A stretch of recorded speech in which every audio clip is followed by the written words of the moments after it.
And so we have part two of my series that I'm doing. There'll be four parts altogether. And on part one, it's not necessarily to watch them in order. If you want to, sure, go ahead.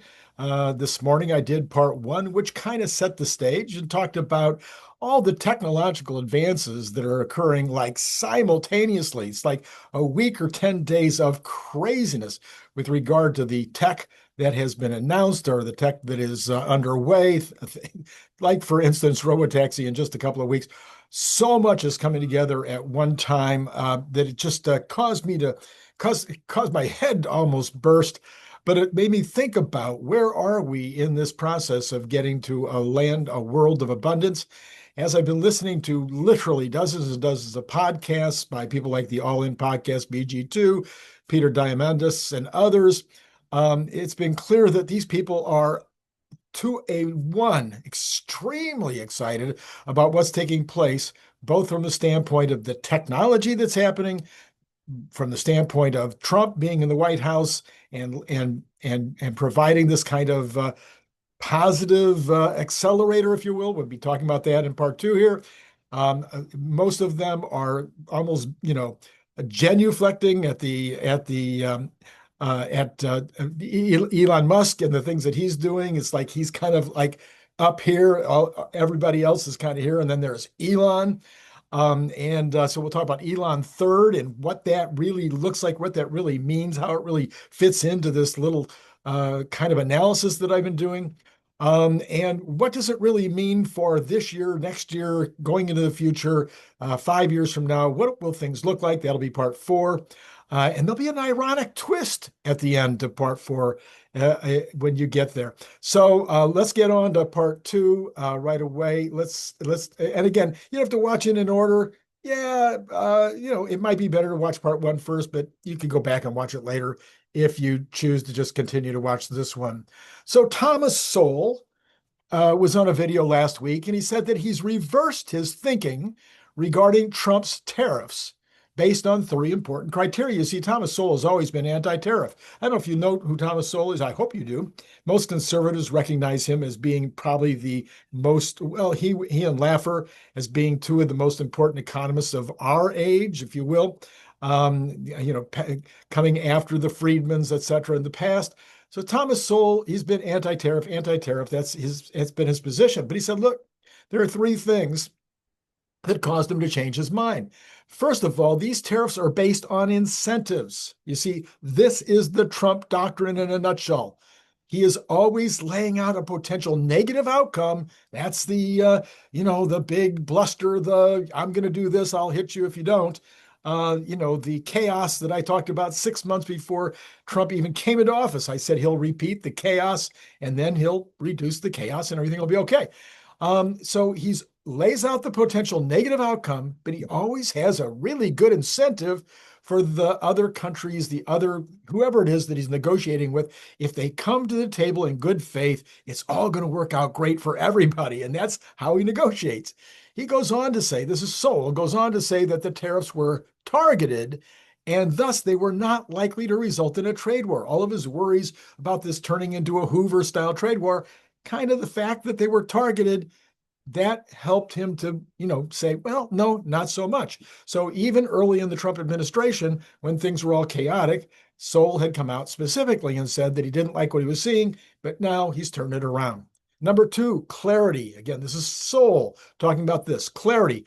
Markets demand clarity. This administration is incomparable, in my opinion, when it comes to clarity about the outcomes that they are seeking. They also are super clear about their reasons they are attempting to achieve these outcomes. Why do they want it? Why does it matter to them? And then the steps that they're going to take to execute. This clarity as clarity improves and as the results are being achieved, the markets have responded. So clarity is super important. And I think that everybody knows exactly what Trump wants. They know why he wants it, and they know how he intends to get it. So while markets tanked during the chaos period, just like they did in the first term, it is important to remember that the markets had risen dramatically after the election results were in, 20 points up after the election results were in. So as things stand today, the S&P that went down 20 is back up 20, actually is slightly ahead of where it was at the point that Trump was actually elected. And this was after an almost 10% run up in the prior 3 or 4 months. I think from August to November, it went up 10% prior to Trump being elected, based on the anticipation that he would be elected. So we were really up 30 points because of Trump, down 20 because of the chaos, back up 20 to almost where we were on the day that he was elected, but we're still about 5% from all-time highs. That's not bad. If you invested last August, you are still way up. Number 3, test. This is again Sowell.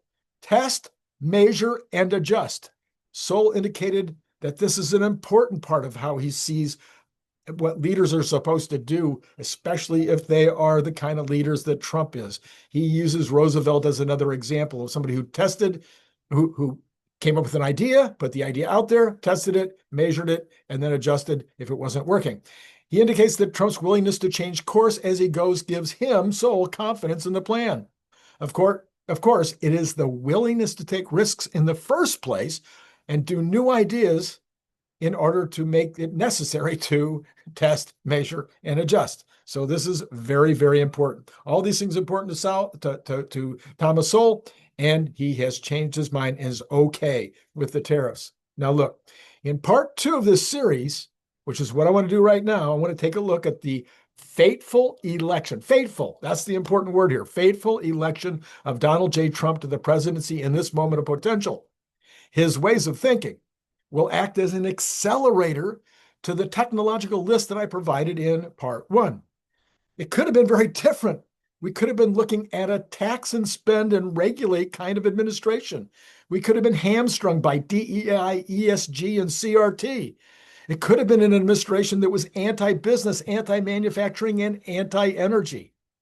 So why is Trump the right man for the job at the right time?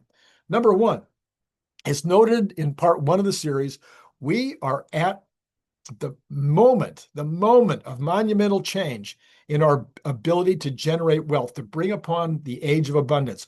Cathie Wood believes that our average GDP increase in the near future will jump from the 3% average of the last 125 years to 7% per year or even more. However, in order to get there, we do have some ways that government can either help that or harm that, hold us back or accelerate us. And first among those would be to understand the impact of AI, energy, and America's need to actually build the future in the United States. So those are 3 things we're going to take a look at. There'll be about 8 or 9 that we'll look at. Those are 3 of them. Trump, first and foremost, is attempting to bring back a builder's spirit to the United States, whether that is in manufacturing, vehicles, dominating energy production, or being the world's leader in AI data centers. Now, while the Biden administration did pass bills that were favorable to specific kinds of energy and used government incentives to help with the electronics revolution, like a socialist government, it picked winners and losers. Trump is certainly more favorable towards oil, natural gas, nuclear, and even clean coal than he is regarding solar, wind, and batteries. And I think that's sad, and it might be something that he learns to love in the future. Hopefully he gets it in the future. But he's not specifically creating new subsidies for any of them. Instead, he's getting government out of the way and pushing all of the all-above approach so that we can maximize energy production as fast as possible. We need to do it fast, fast, fast. And he gets it. He gets it. That's the important part. He gets it, and that's what he's trying to accomplish.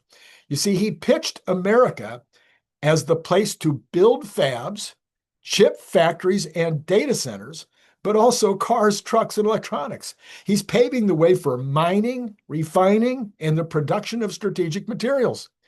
Biden wanted to spend taxpayer dollars to do this, taking money from the federal government, giving it to certain groups in order for them to build, build, build.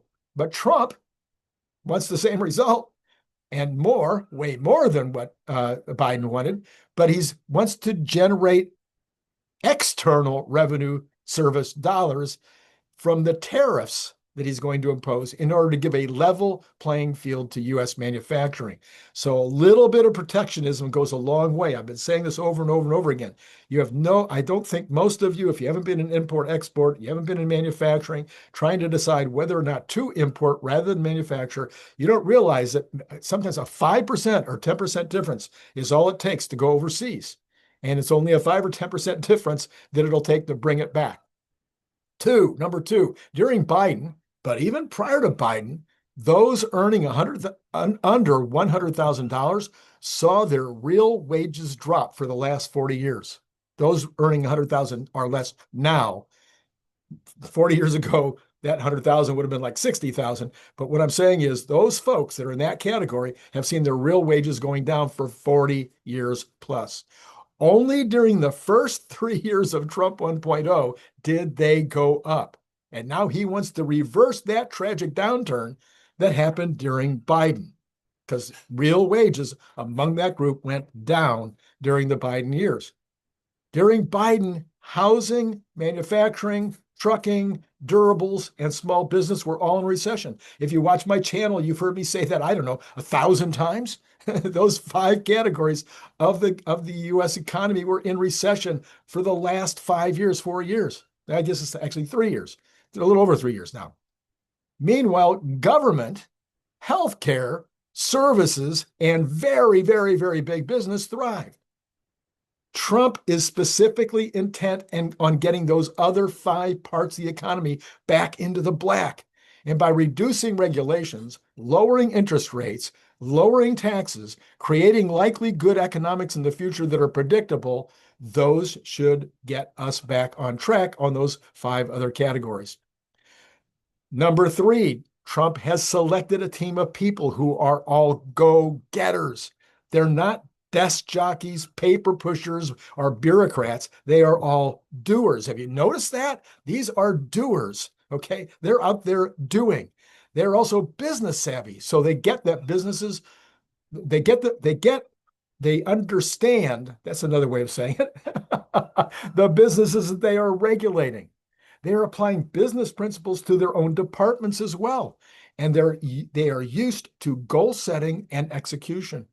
They also seem to be completely invested in Trump's vision and are willing to look to him for leadership of the overall plan. It's really amazing to see these entrepreneurs and these other people who have been in leadership all their life who are saying, I'm willing to let Trump lead. Because you see, number 4, Trump is a true leader. I've defined this on this channel. I can't tell you how many times, but the number one thing about a true leader is that they have a clear vision. More of a clear and well-defined vision than any president in my lifetime. That's Trump. He has articulated that vision with dozens of specific promises. Dozens. He has communicated that vision to all the stakeholders. That's another thing. The stakeholders have to understand the vision so they know what to do. And he has communicated that extremely well. I don't think there's any stakeholders, including his cabinet, the other direct reports to him, the Congress on both sides of the aisle, the people, the government suppliers, the employees of the government, or the members of the military, or even the foreign allies or enemies. I don't think anybody has any question about what Trump intends to accomplish, right down to the details. And now he has an entire team and 120 days. And now, I'm sorry, let me say that again. He now has had an entire term. The word said team, and I said term. Anyway, he's had an entire first term and 120 days into a new term where people, all those folks that I just mentioned, all those stakeholders have seen that he makes promises and then he keeps them. He did it in his first 4 years. He's done it in his first 120 days. And when that happens, then it makes it an awful lot easier to go forward on your plans because everybody's either on board or not. I look at my X feed every single day and I see all these people that are not on board with what Trump is doing, but man, they sure know what he's doing. They know exactly what he's doing. Number 5, on the financial front, he has Bessent and others who in the cabinet and in his line of first reports who are definitely friendlier to small, local, and regional banks. They are helpful when it comes to M&A and IPOs. And they're obviously very interested in promoting stable coins and crypto. Stable coins, apparently by summer, we're going to be having a stable coin plan that will be in place. The eventual sovereign wealth fund is something I think will be a game changer. Just ask Alaskans. If you don't know what that means, look it up. Ask about how the Alaskan people get a check every single month. 5, he knew from his first 4 years that the dark state, the deep state, whatever you call them, and even the honest bureaucratic state were entrenched. They were slow moving, and they were held back by horrifically old and outdated automation. They were overstaffed and bloated and rife with waste, fraud, and abuse. He came into the new term with a team of people, including Musk and 𝐑𝐚𝐲, that quickly, amazingly, like a blitzkrieg, came in and took care of as much of that horrific mess as possible before the long tentacles of the entrenched could stop them. It was a huge success, in my opinion, and the effort's ongoing at a much less visible level, with many from the 𝐑𝐚𝐽 team still installing new systems, eliminating processes, getting rid of regulations, and reducing manpower, contracts, all kinds of things that are unnecessary or that were counterproductive. Number 6, Trump truly hates war. And this is consistent from his first team. From day one, he has had a priority to end the war in the Ukraine and Gaza, and he doesn't much care whose feelings he has to hurt to get it done. That consistency is also likely to yield great results as his term continues. Countries like India and Pakistan that were getting ready to have a skirmish, all of a sudden, guess what? Not happening. Countries like that are going to think twice before acting while Trump is in office. Any of these countries that are thinking about attacking or playing games with any of our allies, I think they're going to think twice as well as they did during the last 3 years of Trump's time in office last time. Number 7, Trump has a very, very deep and broad understanding of world affairs. People underestimate him in this regard. He is managing the world of nations like one might manage a roomful of guests at an elegant ball. Again, he's the best. He's all time. In my lifetime of presidents, he has isolated Iran, is closing in on isolating Russia, and ultimately, he might only have North Korea as a rogue state that needs to be shut down. And this has happened in 120 days. The folks in Gaza, I'm sorry, when Russia if Russia and Ukraine get to peace, or when Russia and Ukraine get to peace, and I think they will, and when the folks in Gaza accept an international effort to rebuild something beautiful in their area instead of what they got now, Trump is likely to be able to convince even North Korea to join the international community, as he was, I think, very close to doing last time. But there was no follow-through from the next administration. Number 8, Trump has looked anti-Semitism square in the eye and said, absolutely, this is not going to happen on my watch. This sends a clear signal that no group in the U.S. can be subjected to what the pro-Hamas folks have done to Israel, or they will answer to Trump. Part 2 that I just concluded is not supposed to be a tribute to Trump, although it certainly can seem that way. Rather, it's my overview of this historic moment that the tech revolution is going to be accelerated by the actions noted above. The wealth effect of increasing productivity would likely happen under a lesser leader. But with the shackles of regulation removed, the pro-business attitude in place, lower taxes and government spending on the table, and peace through strength as the goal, abundance has a much greater chance of actually happening worldwide and to the least of God's children. So that thus endeth part 2. And part 3 probably will be up tonight around 7:45. Part 3 will be about our buddy Elon Musk and how Elon Musk is contributing to this entire thing and why he is more than just the entrepreneur for the age. There's more to it than that. We'll talk about how he fits into the picture. Part 4, which will probably be tomorrow morning, first thing. Part 4, although news could, get in the way of that, but part 4 will probably be tomorrow morning. And that will be about what does this look like in the future? What is this going to look like a year from now What is it going to look like 5 years from now, 10 years from now? And then what are some of the ironic potential outcomes of all of this? And I'll talk about that as well. All right. So let me know in the comments below what you thought about part two, part one. If you haven't seen part one yet, I will certainly put the card right here so you can go back and check that out. And then I really am interested in your thoughts and comments about what I've said. So until later, it's been great talking to you.